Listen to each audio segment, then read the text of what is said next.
En el nombre del Padre, y del Hijo, y del Espíritu Santo.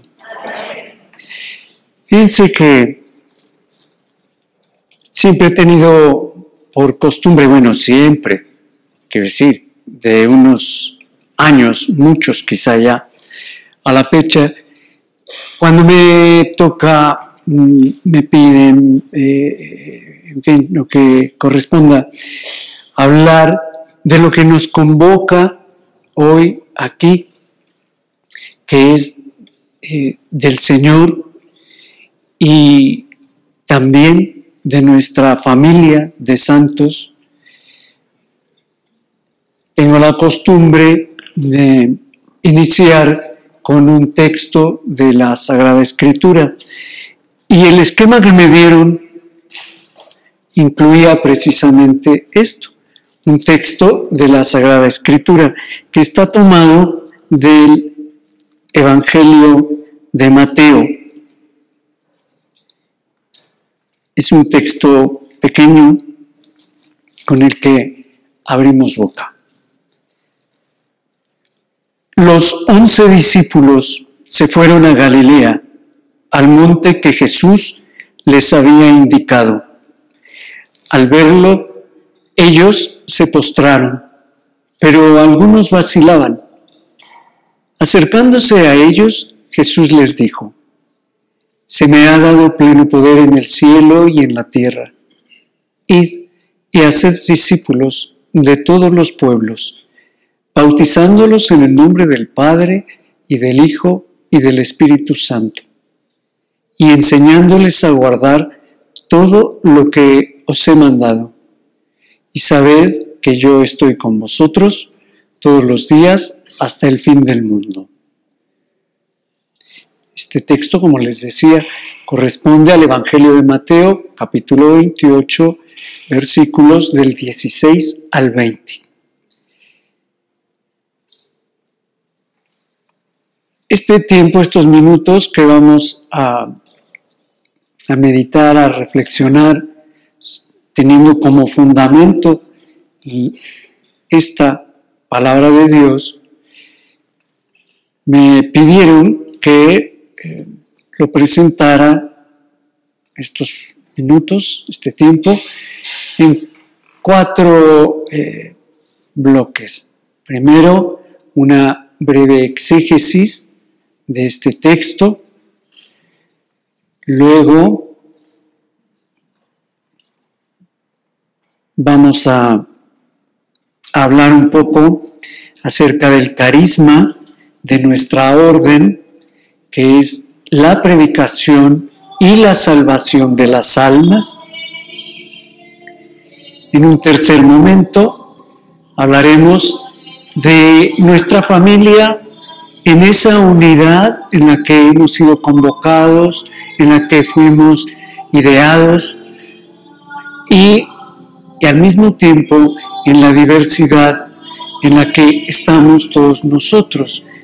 Nos referimos, pues no solo la familia está constituida por frailes, sino por monjas, hermanas, etc. Y finalmente, como no podría ser de otra manera, hablar un poco, al menos, de la espiritualidad de nuestra orden.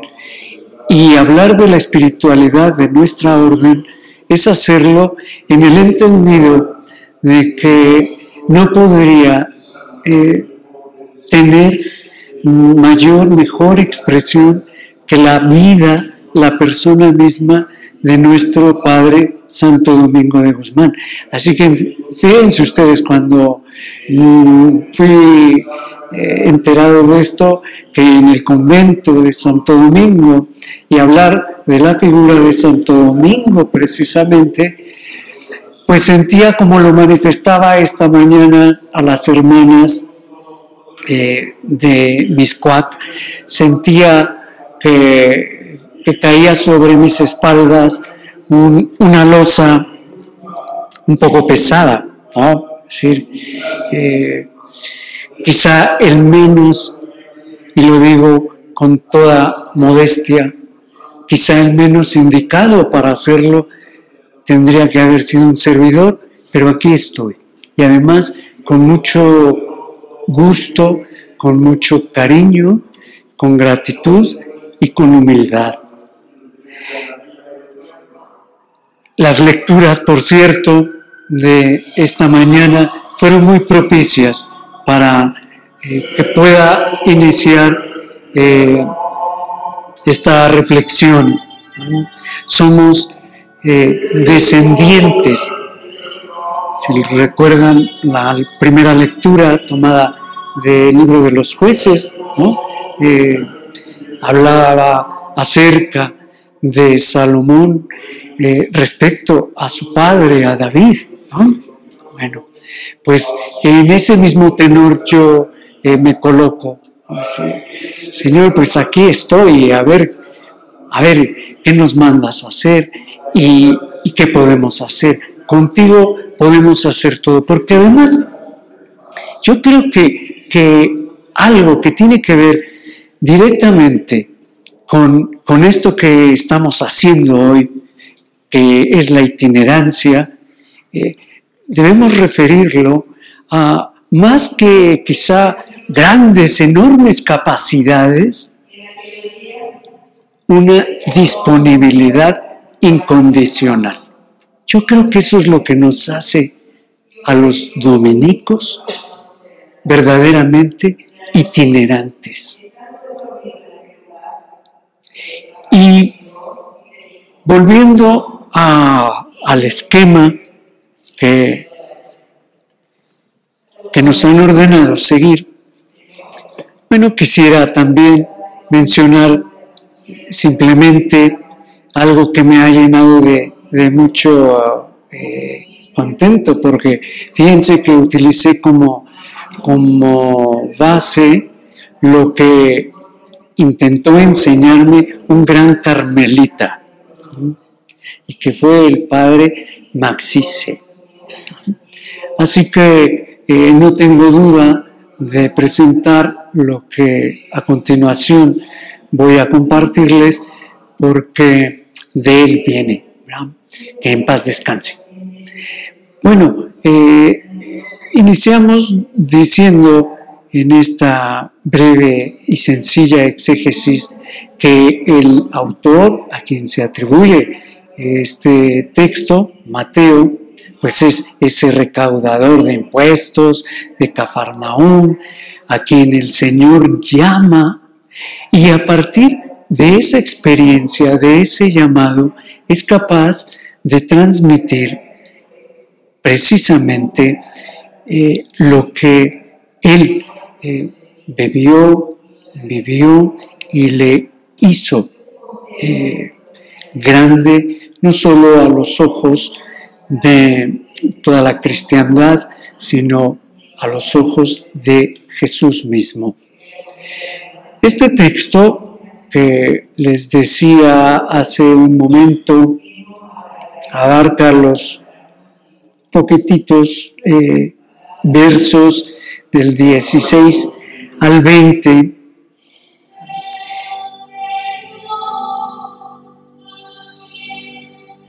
Me parece que es necesario apuntar lo siguiente. Es un texto llamado histórico, artístico, desde luego, y también midrásico. Histórico en cuanto a la sustancia de los hechos. Lo que allí se nos narra, se nos revela, son hechos que sucedieron. Los 11 discípulos, pues no son una invención. Las montañas, Galilea, Jesús, el crucificado que aparece, que es el vencedor de la muerte, que es el resucitado. Es decir, se trata de una historia verdadera, seguramente popular y también, que duda cabe, religiosa, pero que no compromete de ninguna manera los hechos, insisto, históricos. También es un texto artístico. Artístico en cuanto se construye a partir de una pregunta muy sencilla. ¿Quién es Jesús? Y de una afirmación de que Jesús es el Mesías, es el Redentor. Y esto es muy importante tenerlo en cuenta para este ejercicio de exégesis. Y finalmente les decía, no solo es un texto histórico, artístico, sino que también es un texto midrashico. El midrash de raíz hebrea, lo sabemos, y si no lo aprendemos, significa, bueno, la raíz es drash y significa investigación, exposición, etc. Es midrashico precisamente porque se trata de una reconstrucción de hechos evangélicos a la luz y con la ayuda de la tradición bíblica canónica. En aquella, el autor, quiero decir, en esa reconstrucción, el autor cuenta la historia que tiene presentes acontecimientos antiguos para dirigir la mirada hacia los nuevos sucesos. En pocas palabras, se trata de una meditación sobre hechos de la vida de Jesús. ¿Sí? Entonces, es histórico porque es algo que ha sucedido, artístico porque, como lo indicaba, es una expresión que sale también de la mano del hombre, y desde luego midrashico porque es un esfuerzo de reconstruir, teniendo presente lo que Dios ya ha hablado desde antiguo, mirando hacia el futuro, mirando lo que tenemos delante. Entonces, vamos a revisar brevemente, de una manera sencilla. Yo no soy especialista en esto, no sé si lo seré en algo, pero en esto no. ¿Ya? El verso 16 dice: los 11 discípulos se fueron a Galilea, al monte que Jesús les había indicado. Y aquí, queridos todos, lo primero que me parece debemos considerar son esos datos puntuales. Cuando se nos habla de 11, es que estamos pensando en que alguien faltó, ¿no? Podemos pensar en Judas y podemos pensar también, como lo indica la exégesis, que esos 11 que fueron los llamados por el Señor, no solo ya no están completos, sino que además de entre ellos hay mucho, permítanme la expresión, mucho que desear. No son los perfectos, pues. Son 11 hombres de buena voluntad que se acercaron al Señor, que escucharon, pero que arrastran una historia incluso de traición, ¿no? Y este verso también habla de Galilea, por ejemplo, sabemos, porque así se le califica, Galilea de los gentiles, ¿no? No es la Galilea, tierra que está como Jerusalén, calificada, la ciudad santa. Jesús llama a sus discípulos a Galilea, les dice: allí nos vamos a ver. Y habla de un monte. Cuando pensamos en un monte, podemos hacerlo ahora que se nos acerca la Cuaresma, que en un monte Jesús vivió la última tentación, ¿no? Se da ahí, lo sube a la montaña y tal. O podemos pensar en el monte de las bienaventuranzas, donde Jesús propiamente, según el Evangelio de Mateo, no perdamos de vista, Mateo, donde Jesús propiamente inicia su ministerio, instruyendo. O el monte de la transfiguración, etcétera. Todo esto importante para la exégesis considerarlo.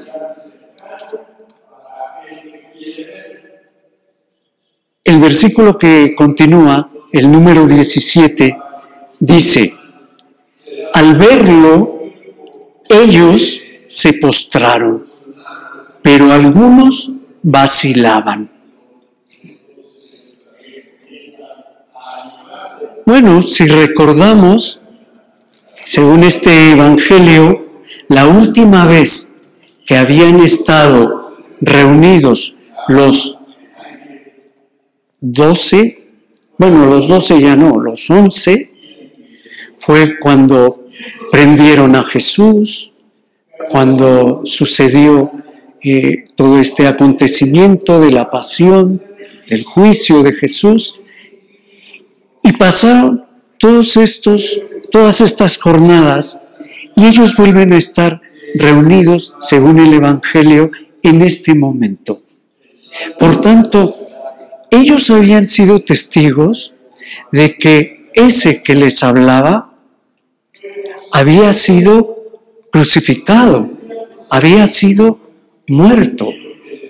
Y entonces ellos tenían, estaban en condiciones de poder reconocer que era Dios. Y podemos entenderlo así porque dice, algunos se postraron. Y sabemos que en el Evangelio el hombre se postra ante Dios. Por tanto, le reconocen como Dios. Pero también señala, algunos vacilaban. Y claro, ellos habían vivido muchas experiencias al lado de Jesús. Incluso podríamos pensar en alguno de los otros evangelios, en la resurrección de Lázaro. Pero no, quizá no se habían puesto a pensar, quizá no habían caído en la cuenta que en efecto, no obstante, el Señor les había estado hablando de lo que a Él le sucedería. Hasta ese momento no caían en la cuenta de que Jesús era verdaderamente aquel que se les presentaba y que estaba vivo. Sorpresa, sí, sin duda ninguna. Y por eso vacilaban. Y esto es importante también considerarlo porque Jesús no les reprocha nada, Jesús no dice, ¿y tú por qué no te hincas? Si estamos ante el Señor. ¿Qué hay que hacer entonces? ¿Alabar? ¿Vacilar? Lo que hay que hacer, el Señor se lo va a decir inmediatamente en el verso 18. Acercándose a ellos, Jesús les dijo: se me ha dado pleno poder en el cielo y en la tierra.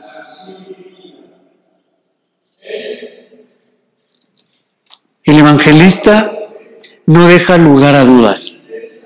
No son ellos los que van al Señor, aunque Él los haya citado en Galilea. Dice, el Señor se acercó a ellos. Como siempre, es el Señor quien viene a nosotros. Es el Señor quien nos convoca. Y claro, se espera una respuesta.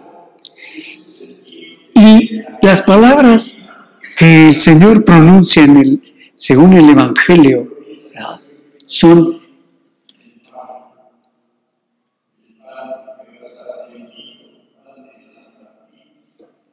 perdón, que me pierdo.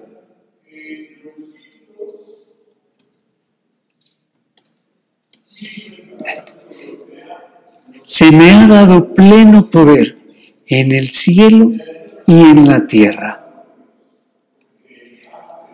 Esto nos recuerda un poco aquello que encontramos en el libro de Daniel, en el capítulo 7, y le fue dado el señorío y la gloria y el reino, y todos los pueblos, naciones y lenguas le sirvieron.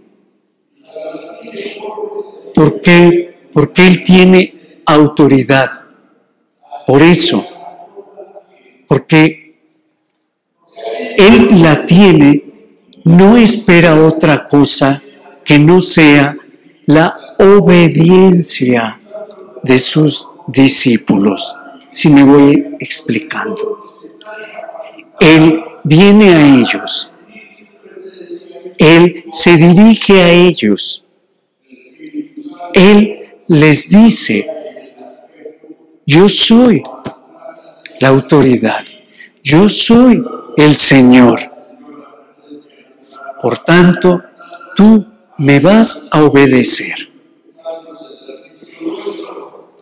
Y el siguiente versículo,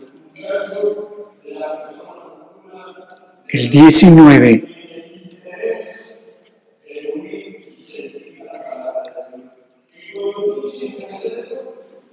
dice: id y haced discípulos de todos los pueblos, bautizándolos en el nombre del Padre y del Hijo y del Espíritu Santo. Id y haced discípulos. Esto es muy importante porque hacer discípulos en griego es el único imperativo que hay. Los demás verbos, que son yendo, bautizando y enseñando, son participios de ese imperativo: hacer discípulos.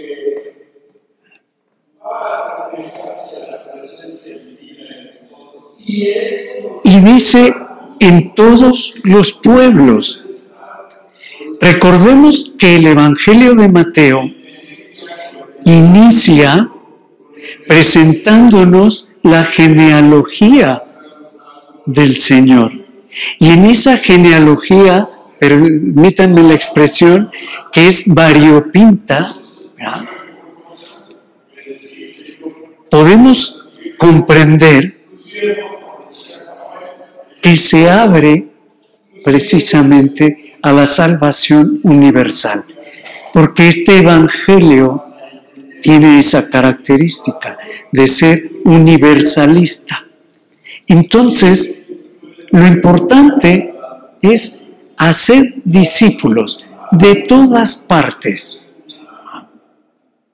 Pareciera hasta contradictorio, porque hay un momento en donde el Señor les dice que no vayan a tierra de samaritanos y en fin, ¿no? Lo recordamos.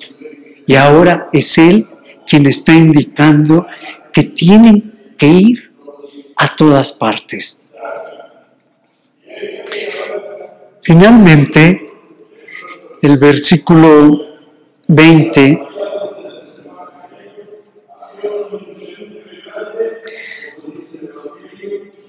concluye diciendo: y enseñándoles a guardar todo lo que os he mandado, y sabed que yo estoy con vosotros todos los días hasta el fin del mundo.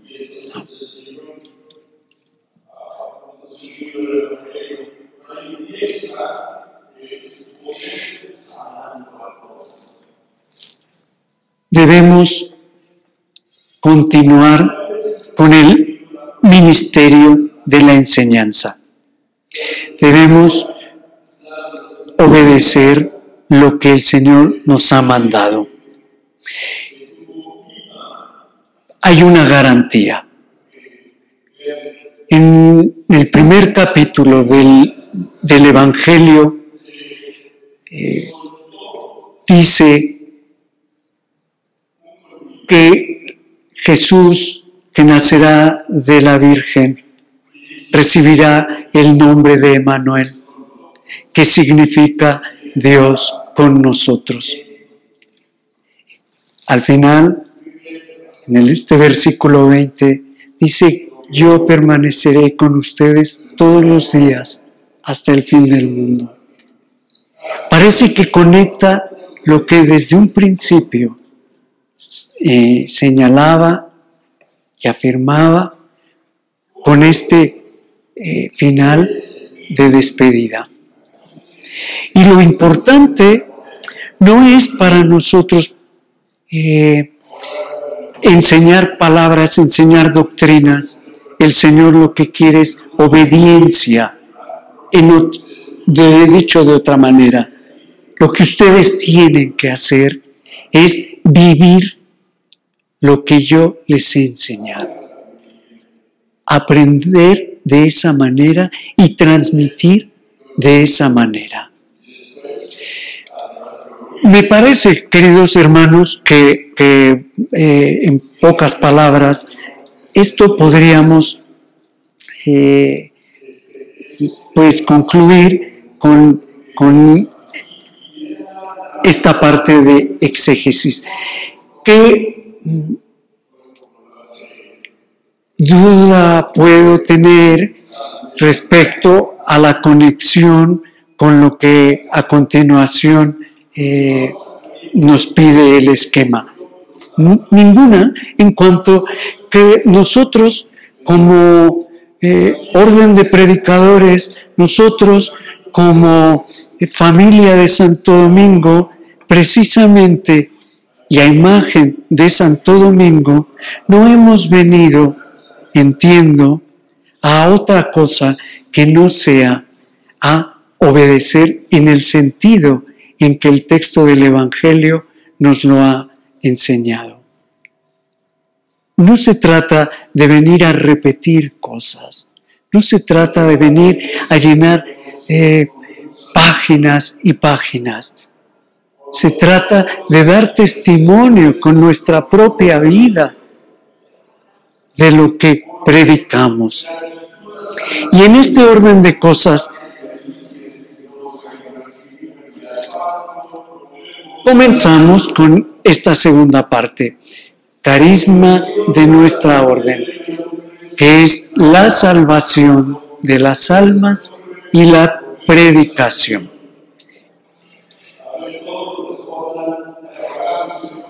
Pues a partir del mandato y de la escucha de la palabra de Dios, nos enseña nuestra constitución fundamental.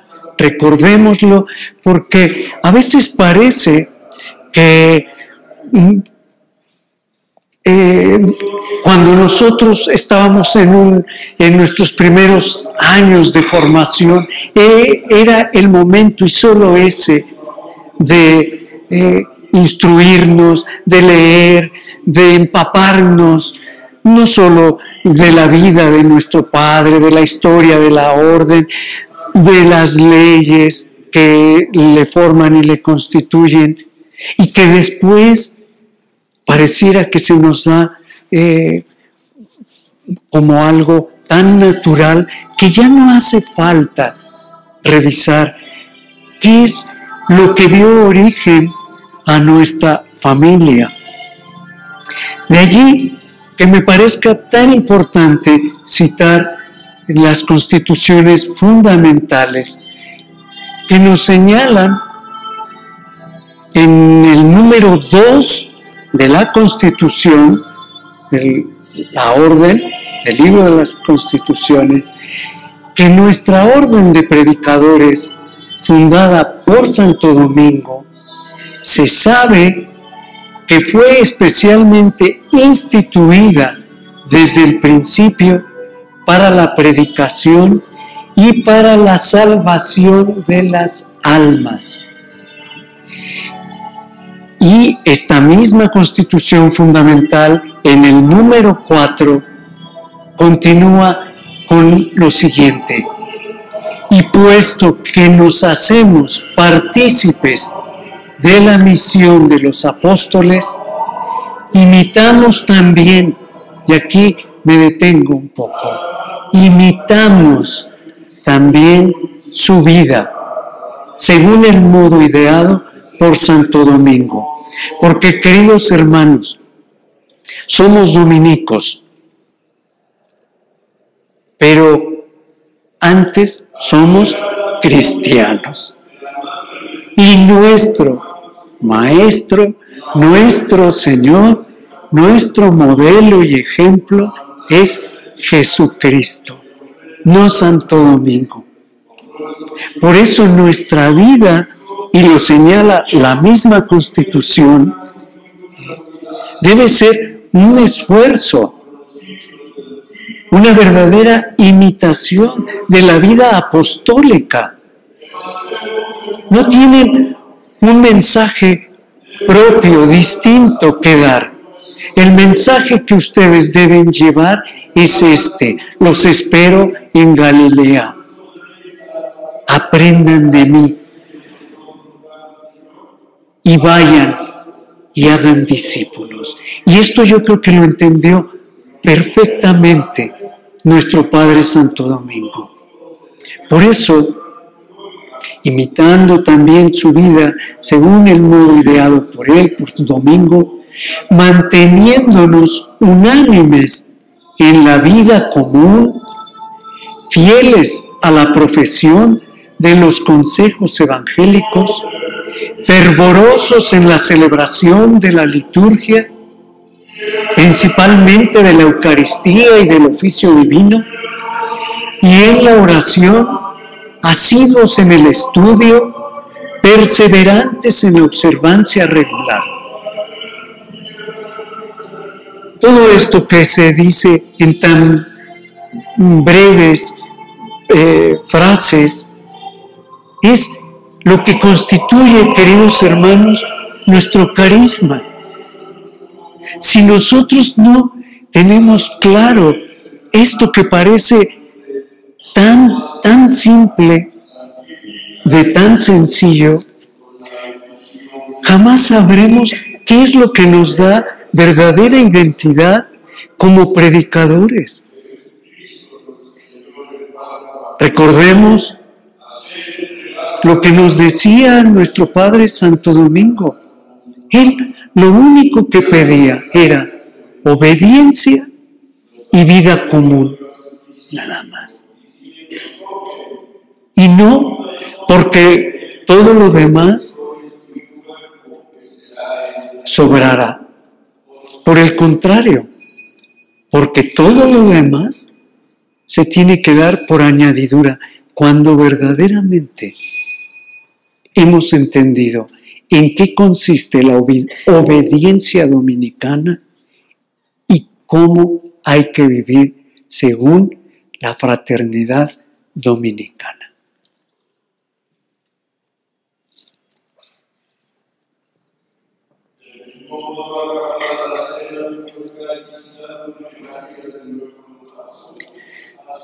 Todas estas cosas no solo contribuyen a la gloria de Dios y a nuestra propia santificación. Piense, algunos, no todos, pero algunos se postraron. Lo acabamos de escuchar.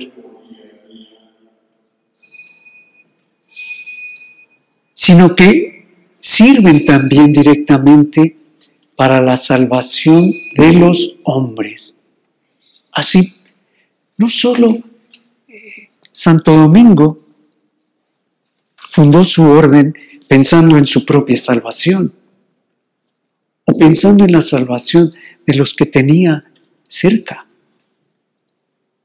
Santo Domingo pensó en la salvación de los hombres. Y por eso es que también hay que ir, hay que salir. Me ha parecido una verdadera inspiración del Espíritu, que no solo sean ustedes los que tengan que salir de sus casas, de sus lugares, porque nos interesa escuchar esto, porque nos interesa que nos hablen de aquello, sino que qué interesante, qué nutriente es el que nos hayan convocado también para salir nosotros de nuestro lugar. El maestro de la orden, si mal no recuerdo, Bruno Cadoré, en una de sus múltiples cartas que escribió acerca del jubileo, hablaba de romper con ese confort en el que a veces nos instalamos. Y eso de alguna manera es ignorar de ese carisma nuestro la itinerancia que también nos da identidad. Pero no solo y de manera fríamente dicho, sino identidad como sentido verdadero de nuestra vida.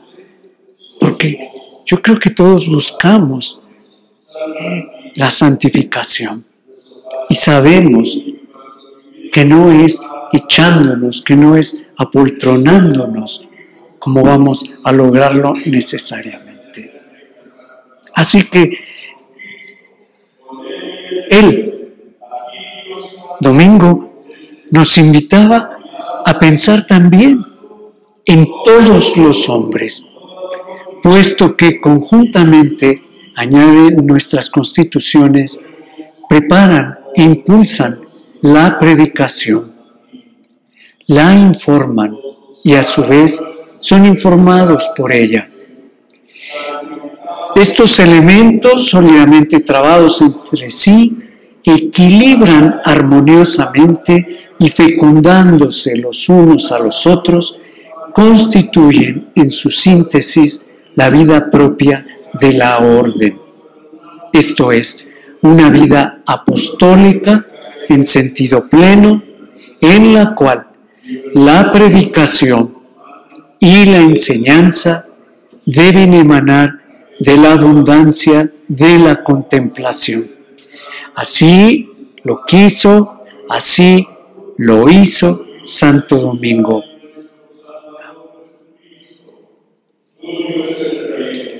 Y haced discípulos de todos los pueblos, bautizándolos en el nombre del Padre y del Hijo y del Espíritu Santo, y enseñándoles a guardar todo lo que os he mandado.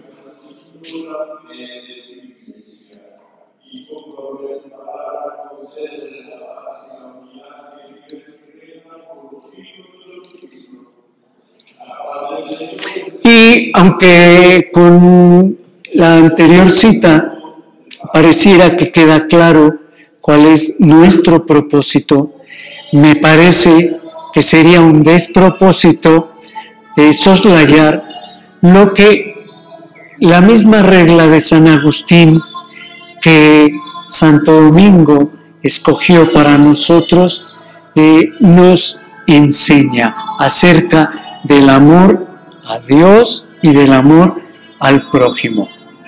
Y aquello de lo primero por lo que habéis sido congregados en comunidad es para que habitéis en la casa unánimes y tengáis una sola alma y un solo corazón hacia Dios.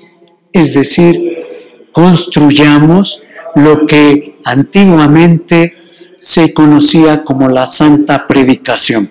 Y aquí permítanme decirles que aunque sabemos muy bien a lo que nos referimos cuando hablamos de la santa predicación. Yo, pensando en que esto es una reunión familiar en la familia de Santo Domingo, creo, me atrevería a decir, que esto es una santa predicación. Cuando sabemos estar unidos, cuando sabemos hacer de múltiples corazones uno solo en el Señor.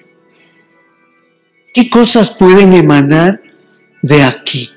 Muchas cosas, y muy buenas, si así lo queremos. Creo que se entendió perfectamente al inicio de esta participación del servidor, que no iba yo a decir nada nuevo, que no iba yo a decir nada que ustedes no solo no hayan reflexionado, sino que no vivan, porque no se puede ser dominico si no se es capaz de vivir uniendo nuestro propio corazón al corazón de Dios y al corazón de nuestros hermanos. Así pues, sabemos que el carisma de nuestra orden es la predicación.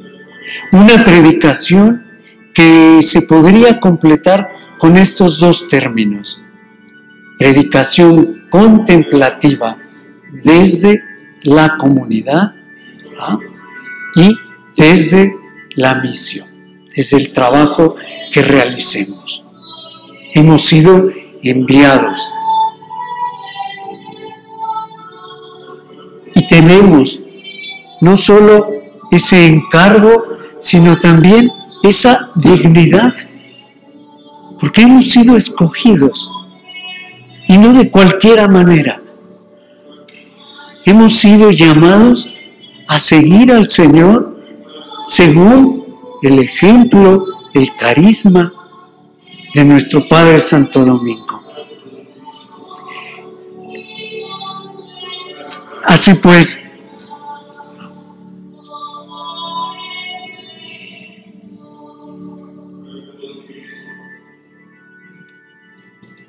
somos muchos y de muchas maneras, ¿no?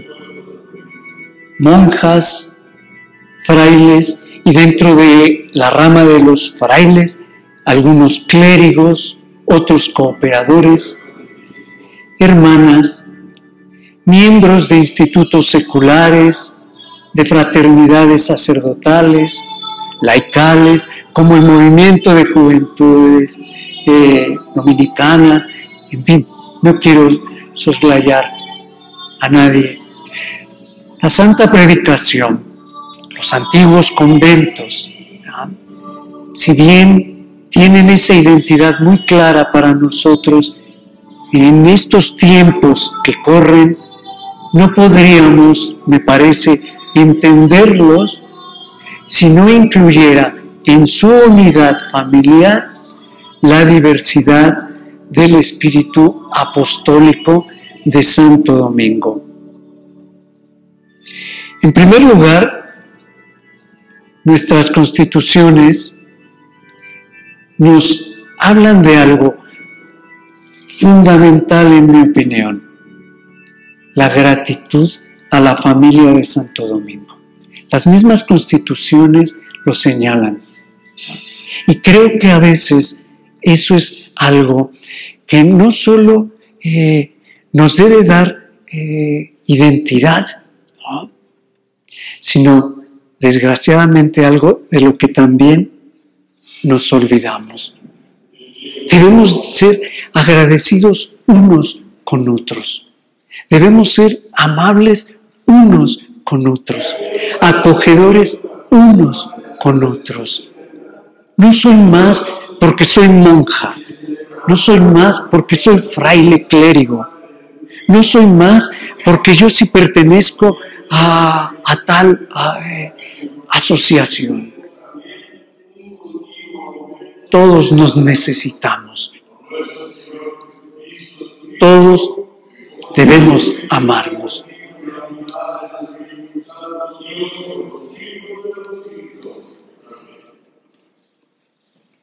La vocación común sirve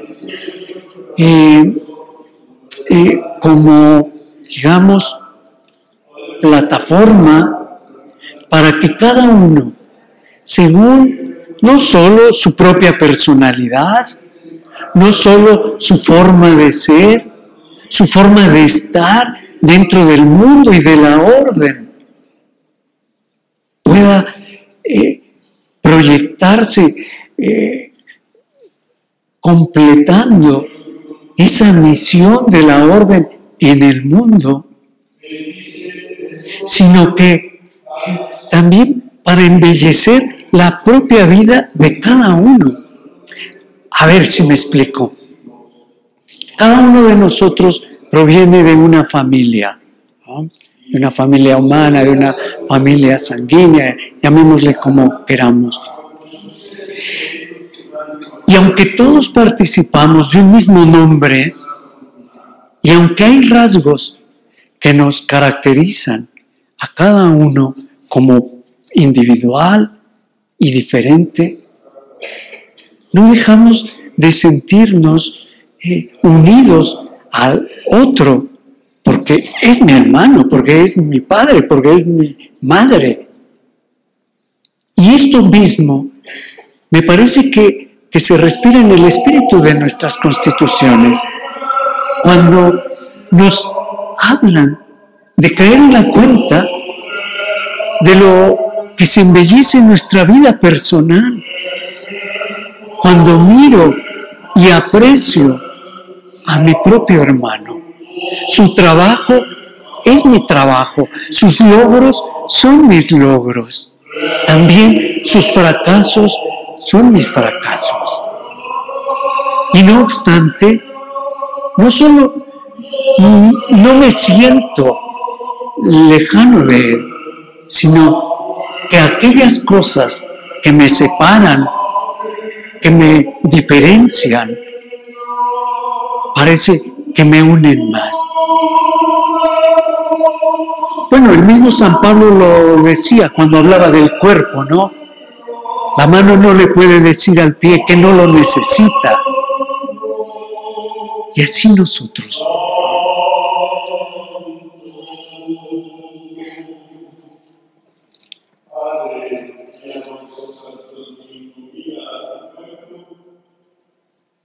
Por tanto, me parece que es muy bueno siempre considerar, siempre tener presente que, por ejemplo, mis hermanas, las monjas, en su comunicación con Dios, en la contemplación, no solo nutren su propia vida, su propia vocación, sino que también están contribuyendo a nutrir mi propia vida, mi propia vocación.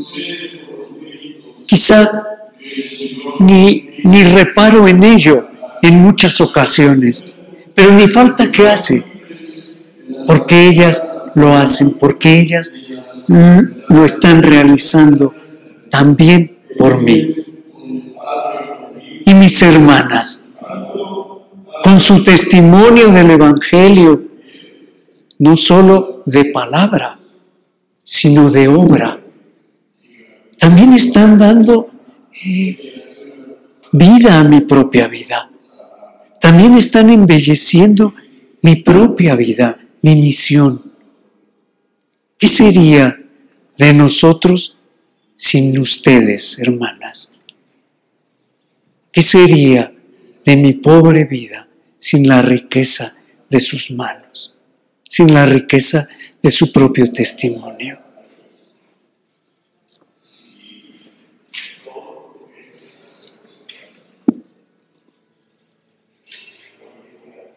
Respecto a los institutos seculares, bueno, ellos desde su lugar en el mundo también abrazan los consejos evangélicos y las fraternidades seglares por el don que de Dios han recibido, no de mi reconocimiento, sino del don de Dios, se esfuerzan en procurar no solo su propia salvación, sino la salvación de los demás.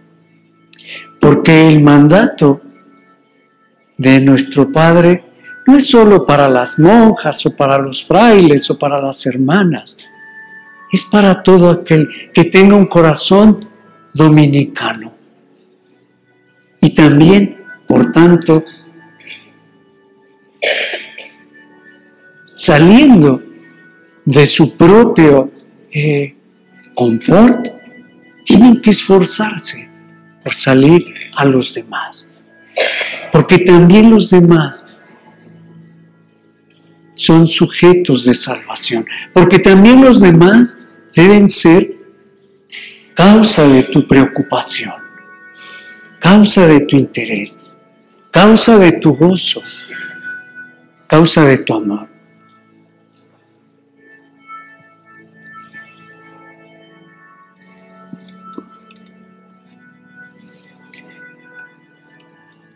Fray Felicísimo Martínez, que es tan fecundo en sus obras, bueno, en su vida, desde luego, que se refleja en sus obras escritas, dice que esto que les he estado invitando a reflexionar, es lo esencial en nuestra vida común. Es decir, una espiritualidad comunitaria que propicie no solo mi encuentro con Dios, sino el encuentro de mis hermanos con Dios. Y fíjense que esto es tan importante como caer en la cuenta de aquellas ocasiones en que, lejos de ser yo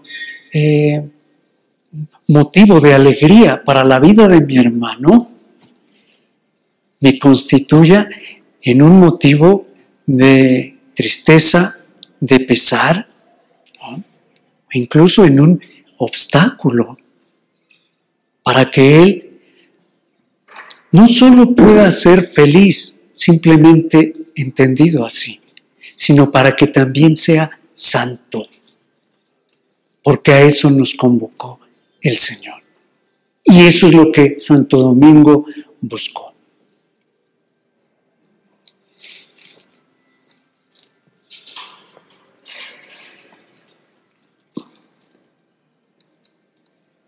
Por tanto, el diálogo entre nosotros, el diálogo entre, muchas veces, hace rato Fray Fernando Romero hablaba de la diferencia en cuanto número, ¿no? Que nuestros conventos antiguamente tan llenos y hoy tan vacíos.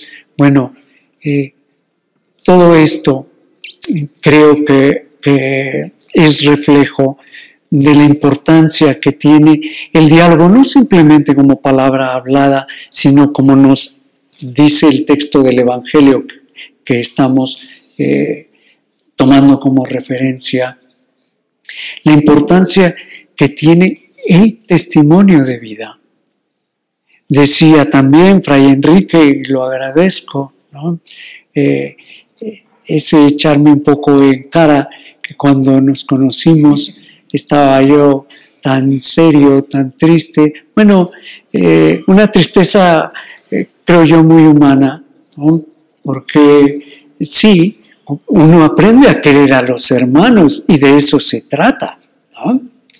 Y claro, cuando uno se separa, pues da tristeza, pero creo que lo importante de todo esto es, no obstante la diferencia de nuestras generaciones, de nuestros años, es aprender a reconocer que en el Señor somos uno y que Él a todos nos ha dado parte de ese carisma dominicano que nos ha permitido también no solo conocernos, sino convivir, pero, insisto, sobre todo, aprender a amarse como verdaderos hermanos.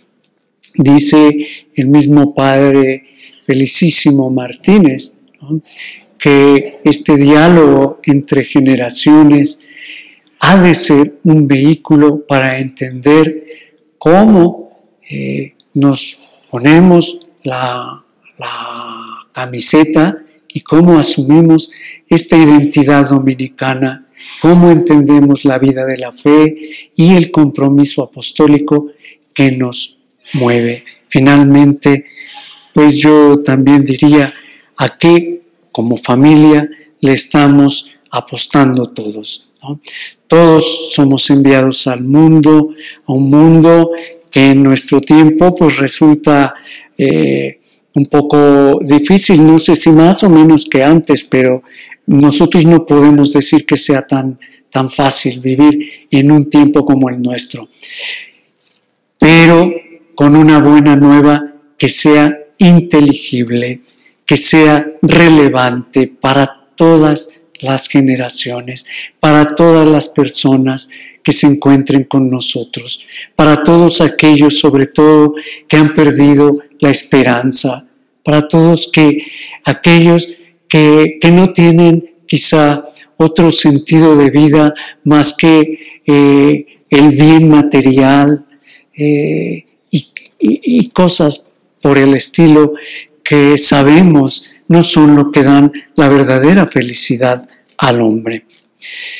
Bueno, pues esto, grosso modo, ahora sí lo puedo decir, me distraía mucho, perdón, me distraía muchísimo, pido perdón, pero bueno, terminamos con esto de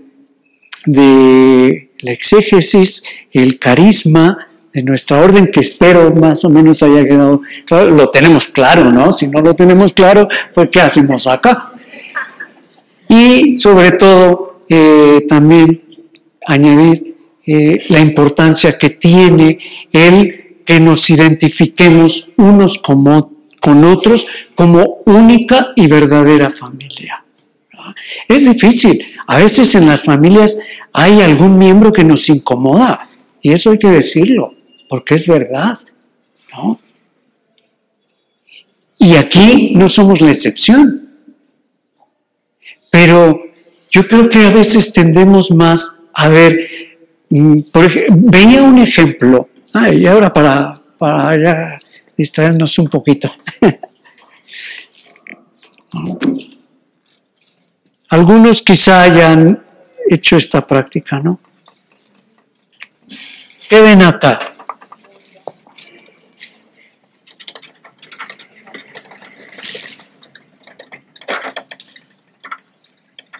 ¿Qué ven? ¿Qué ven? ¿Qué ven? Yo ya nada, vaya, ya no veo nada. ¿Qué ven? Un punto. Y si les dijera que lo que yo veo es una hoja blanca un poco manchada. Bueno, yo ya me lo sabía, no crean que... Sí, a veces eso nos sucede en la vida de cualquiera familia, hasta de la familia dominicana. Que solemos fijar nuestra atención más. Fíjense, ¿esto cuánto mide? Pues muchos centímetros cuadrados, ¿no? Y tendemos más a fijar nuestra atención en lo que realmente no ocupa tanto, ¿no? Y eso, pues por lo que mencionaba, la importancia que tiene el sentirnos miembros de una misma familia, miembros de la gran familia de Santo Domingo. Pues esto sería un poco la primera parte. Me queda un ratito todavía.